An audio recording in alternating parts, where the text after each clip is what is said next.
As most of you know, Marvel's What If is back for a banger Season 3 this holiday season, and it's as bold and imaginative as ever. The animated series pretty much flips all familiar MCU stories on their heads by tweaking a few key details and exploring the wild ripple effects led by those alterations. The new season kicks off with What If the Hulk fought the Mech Avengers in the first episode. In this alternate reality, Bruce Banner and Sam Wilson forge a close friendship, instead of the iconic bond we usually see between Captain America and Sam. This unexpected duo sets the stage for an epic homage from Marvel animation that fans wouldn't want to miss, because here we see how Sam Wilson is cornered with a difficult decision, especially if he wants to save humanity from the threat of relentless gamma monsters. With Bruce Banner caught up in the mix, this episode promises nothing but high-stakes action and emotional dilemmas, so get ready for a Power Rangers-style twist in Marvel's What If, because this time the Season 3 premiere took a page out of the classic mecha franchises like Ultraman, Mobile Suit Gundam, Pacific Rim, and Transformers, only to turn them into a wild Marvel adventure. This episode explores a reality where the Apex, the ultimate Gamma Beast, returns to wreak havoc a decade after the Gamma Wars. With that being said, let's break down the key moments and speculate on what lies ahead for Sam and Bruce in this thrilling What If debut. Before we go into our explanation, we have a very small request. If you like our content, please support us by subscribing to our channel. This is a small click for you, but for us it means a lot. Thank you. Let's begin.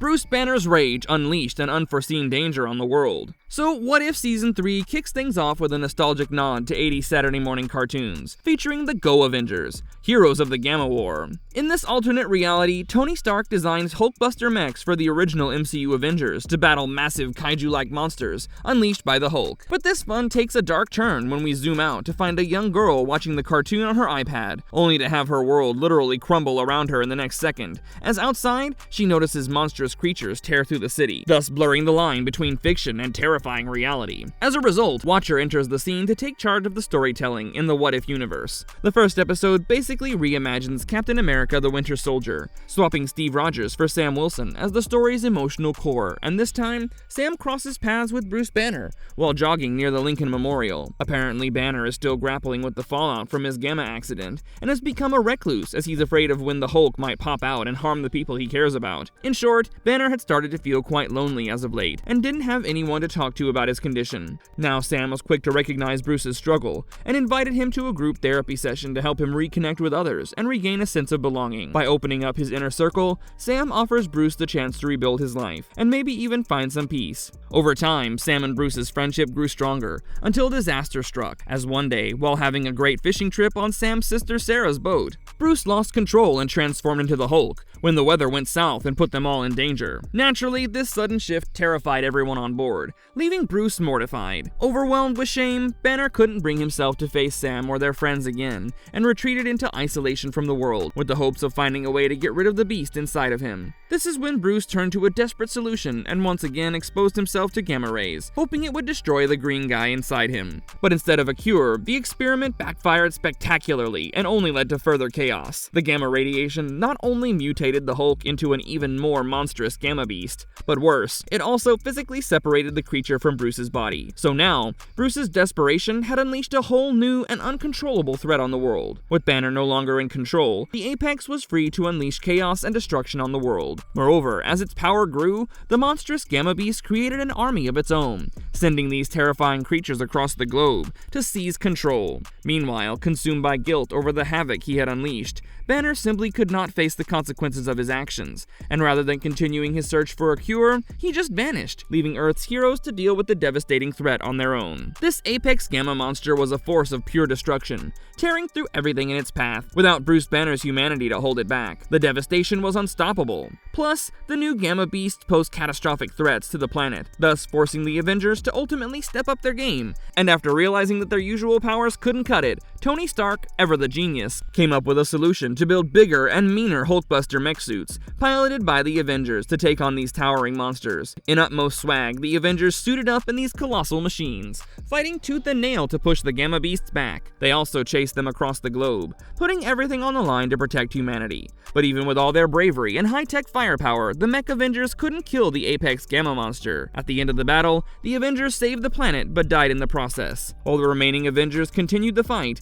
eventually the creatures disappeared, and since the war, Earth has lived in peace. This simply means that they all sacrificed their lives for nothing, as the most powerful Gamma Beast was still alive, meaning it could possibly return any time in the near future, and that's exactly what happened in the end.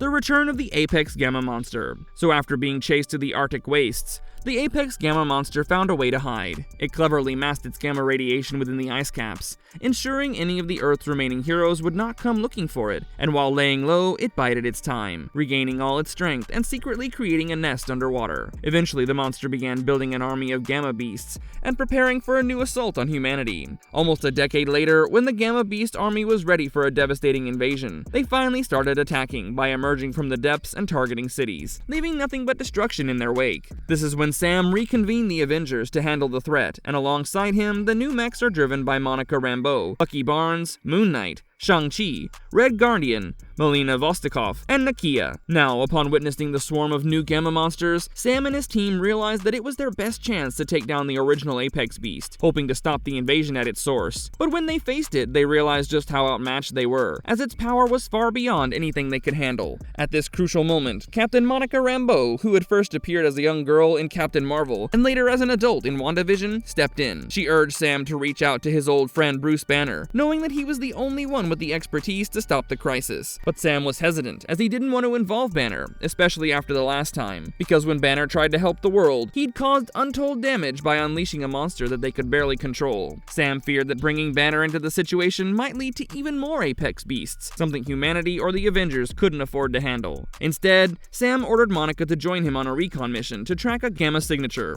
The return of Bruce Banner. Despite his doubts, Rambeau didn't back down, as she was convinced that Sam reuniting with Banner was their only hope, and the one thing that could prevent the world from falling into total destruction. So before she left with Sam, Rambeau asked Bucky to look for the missing scientist. Bucky Barnes, with some unexpected help from the 80s cartoon show that had played earlier in the episode, discovered that Bruce Banner had been living in a hidden lair deep inside an active volcano, which, by the way, felt like a nod to the Spy Kids 2, The Island of Lost Dreams. Although the island wasn't marked on any maps, Bucky didn't take a very long time to track down Banner's location. Meanwhile, during their mission, things go wrong right from the start, as Rambeau and Sam quickly run into trouble, with the new Gamma creatures proving to be more than they bargained for. Just when they think they're holding their ground, the very earth beneath their feet starts to crumble, and out of the chaos, a new Apex emerges, and with it, thousands more Gamma creatures. As the monsters let out a deafening roar before they dive into the sea, charging towards civilization, the situation spirals out of control, because Rambeau and Sam are scrambling to repair their mechs, but time is running out. This is when Bucky calls in with the location of Bruce Banner, and with the pressure mounting,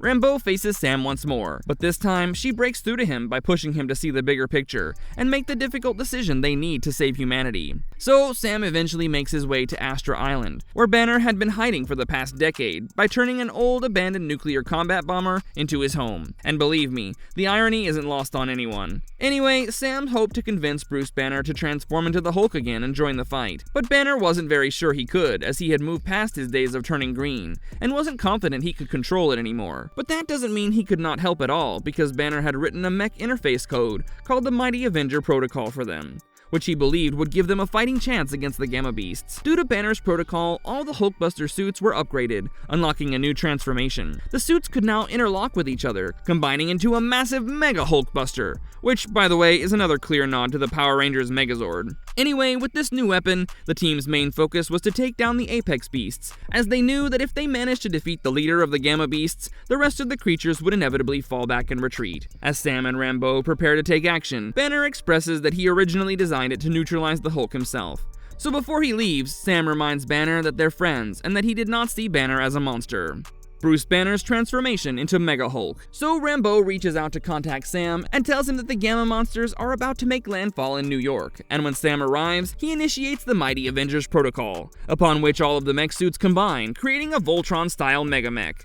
At first, it appears they've turned the tide against the monsters, but when the Apex shows up, the systems crash. Despite the combined power of the Mighty Avenger protocol and the Mega Hulkbuster, the team couldn't defeat the Apex Beast. It quickly became clear that the tech alone wasn't enough to stop the massive creature. When hope seemed lost, luckily Banner stepped up for a final heroic act to save humanity from the disaster he had unintentionally set in motion. With no other option, Bruce Banner's moment of redemption came when he arrived on the bomber plane, carrying an upgraded atomic bomb with a new Gamma core that he had managed to restore to working order.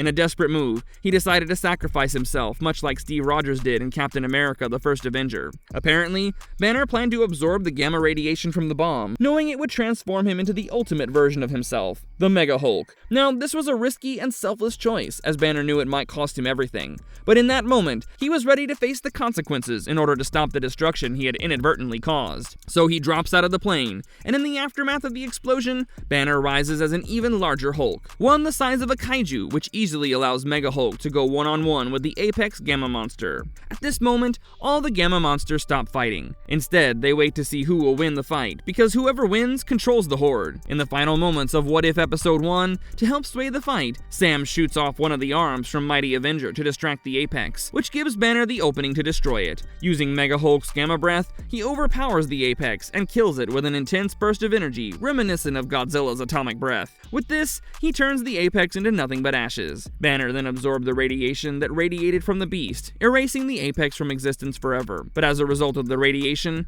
Banner himself transformed into the new apex, which is a colossal, terrifying version of the Hulk. He then was ready to attack the humans in his path, but Sam, despite his fear, stepped forward to help, as he trusted that Banner, still a human deep inside, would listen to him. And he did. Banner turned away from the city and left New York behind, leading his Gamma Monster legions back to the Arctic, where they had originally come from. Now, one lingering question remained unanswered here.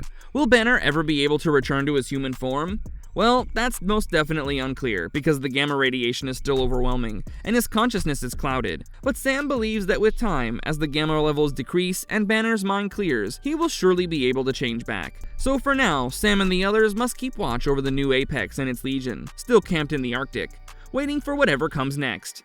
What is our marvelous verdict on Marvel's latest release?